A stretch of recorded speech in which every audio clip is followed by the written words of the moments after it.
Vous êtes-vous déjà demandé pourquoi un pays vous attirait tel un aimant ? Une fascination qui s'explique, ou pas, mais qui vous donne envie de créer des liens. 5 Français amoureux d'Afrique du Sud nous invitent à découvrir le pays à travers leurs expériences. Vous écoutez Passion Afrique du Sud, le podcast qui vous emmène sur la route arc-en-ciel. Deuxième halte.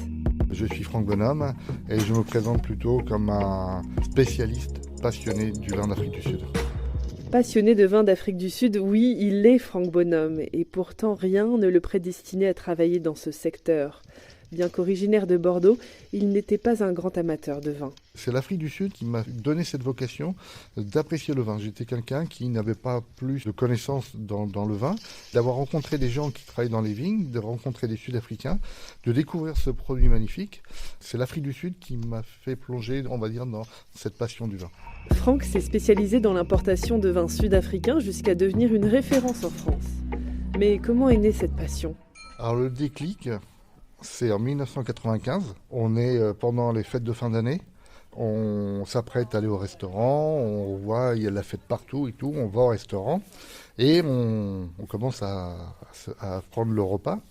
Dans le menu, il y avait des vins proposés. Il y avait un vin qui s'appelle le J.C. Leroux Le Domaine. Et donc, on a bu une bouteille, on a bu 2 bouteilles, on a bu 3 bouteilles, 4 bouteilles. Ça n'en finissait pas. Et la fête était toujours là, bien. Et le lendemain, je me suis dit, waouh, alors on a tellement festoyé, ça va être dur. Le lendemain, on avait des sessions de surf dans la région du Cap.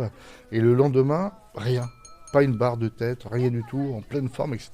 Et là, je me suis dit, le vin sud-africain, il a quelque chose de particulier. Et donc, je me suis dit, il faut que je m'intéresse au vin d'Afrique du Sud. Et quand je vais rentrer en France, je vais certainement faire quelque chose avec les vins d'Afrique du Sud. Et puis surtout, J.C. Leroux, ça m'avait interpellé. J.C. Leroux, c'est un nom français.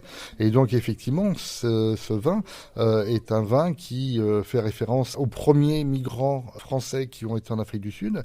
Et c'est une des premières familles. Et ils ont cultivé le vin. Et ils ont après, voilà, le J.C. Leroux existe encore. Il fait partie de la gamme de Distel, qui est le plus grand exportateur de vin d'Afrique du Sud au monde. Après, j'ai découvert le Pont-Gratte, le vin... l'équivalent champagne, le Cap classique, comme on appelle. Et après, je me suis ouvert à la gamme des vins rouges. Et c'est là que l'histoire a commencé. Une histoire qui continue de s'écrire grâce aux multiples rencontres, domaine après domaine, sur cette route des vins au sud-ouest du pays, que Franck ne se lasse pas de sillonner. L'ensemble des domaines des vins se situe dans la région du Cap, ce qu'on appelle la Coastal Region. Et principalement, il y a Stellenbosch, qui est... l'endroit le plus réputé pour la fabrication des vins, mais il y a aussi la région de Paarl, il y a de l'autre côté des Bergs, il y a aussi Robertson et Worcester. C'est toute cette région du Cap et bien entendu la région de Stellenbosch produit les meilleurs vins au monde. Ça fait partie des grandes destinations viticoles comme peut l'être Bordeaux en France, la Barossa Valley en Australie, le Douro en Portugal et vous avez Stellenbosch en Afrique du Sud. Vous écoutez Passion Afrique du Sud, le podcast qui vous emmène sur la route arc-en-ciel. Deuxième halte. Il y a un vin qui est vraiment emblématique de l'Afrique du Sud, qui est réalisé avec le cépage de ce qu'on appelle le pinotage. C'est un vin métis, le pinotage. C'est un vin métis qui a été créé par Abraham Perrold à l'université de Stellenbosch en 1920 pour essayer de capter ce qu'il y avait le raisin qui coïnciderait le mieux avec le sol, le terroir sud-africain et le climat sud-africain. Et il a donc fait un métis avec le pinot noir et le cinsault, qu'on appelle aussi hermitage. Et ça donnait le pinotage.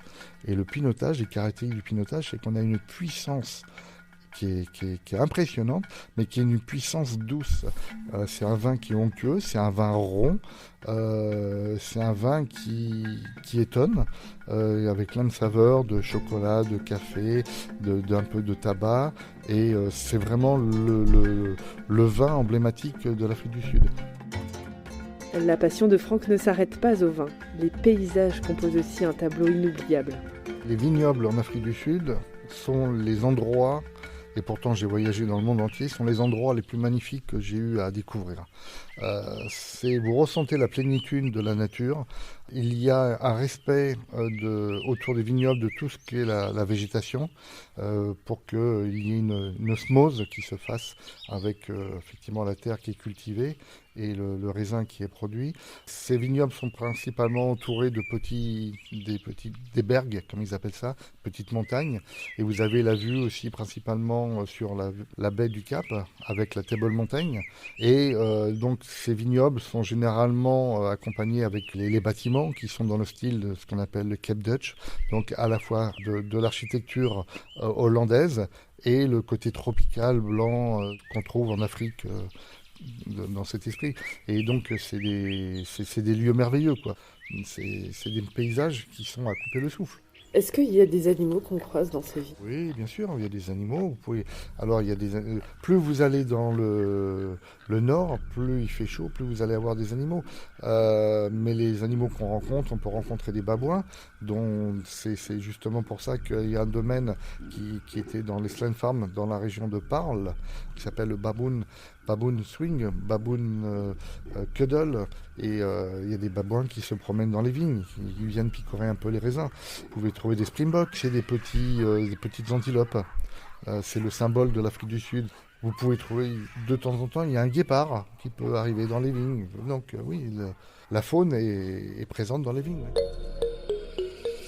Faire du vin, être propriétaire d'un domaine et l'exporter à l'étranger rimait autrefois avec le fait d'avoir la peau blanche en Afrique du Sud. Mais les choses changent depuis la fin de l'apartheid d'il y a 30 ans. Le vin est un lien économique qui a amené la population noire à s'investir.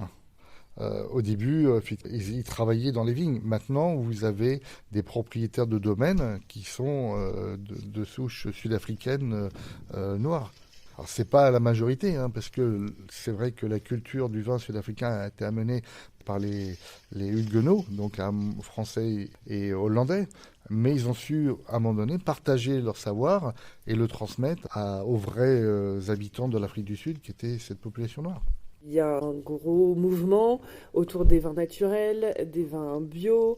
Est-ce qu'on observe la même chose en Afrique du Sud ? Alors oui, mais eux, ils n'ont pas eu besoin de règles ou de quoi que ce soit, puisque c'est quelque chose qu'ils appliquaient à la base. Initialement, ils avaient conscience que la nature était pas évidente, et donc il fallait qu'ils y fassent attention. Donc les vins qu'on appelle organiques, et non pas bio, en Afrique du Sud, on les appelle organiques.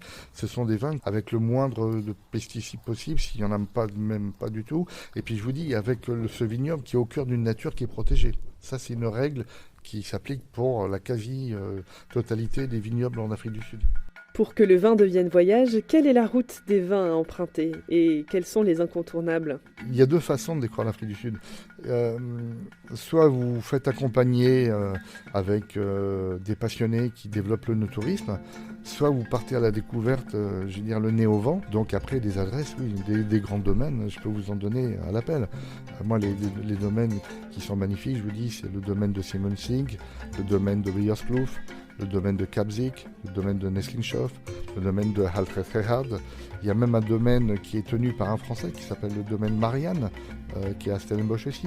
Après, vous pouvez aller découvrir des vins qui sont un peu plus du côté de Malmesbury. Côté convivial, c'est vous vous réunissez autour d'un braai à manger les saucisses, les bourgwors, avec du vin en Afrique du Sud. Ça, c'est un moment aussi très très fort. Après, lorsque vous goûtez des fruits, les saveurs du fruit n'ont rien à voir. Je me rappelle d'une expérience, on se promenait en voiture, on passait juste le mont pour redescendre dans la vallée de Cérès, qui est la vallée fruitière d'Afrique du Sud, et là vous avez l'impression de tomber, d'arriver au paradis. Cette passion, vous la partagez avec votre famille, vos amis, vos proches ? Ah, je la partage jusqu'à les saouler, quoi. Parce que je leur en parle, mais ce qu'ils ont envie, c'est de venir. Donc, Celui qui a eu le plus la possibilité de vivre ce que je connaissais d'Afrique du Sud, c'est mon fils qui travaille dans le vin et que j'ai envoyé justement dans le domaine de Berzig à Worcester. Et il m'a dit, ouais, t'as bien fait parce que c'est génial, quoi. Mais voilà, je rêve d'organiser une réunion avec des amis et leur organiser un voyage en Afrique du Sud avec la découverte à la fois du vin, du rugby et du surf.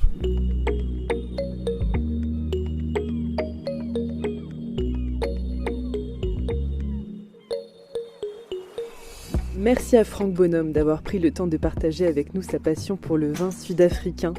Dans le prochain épisode, on parlera cuisine avec un chef français qui a fait le choix de s'installer sur place. Cuisine, innovation et terroir, il y a tant à découvrir en Afrique du Sud. Pour prolonger le voyage, rendez-vous sur le site internet www.southafrica.net.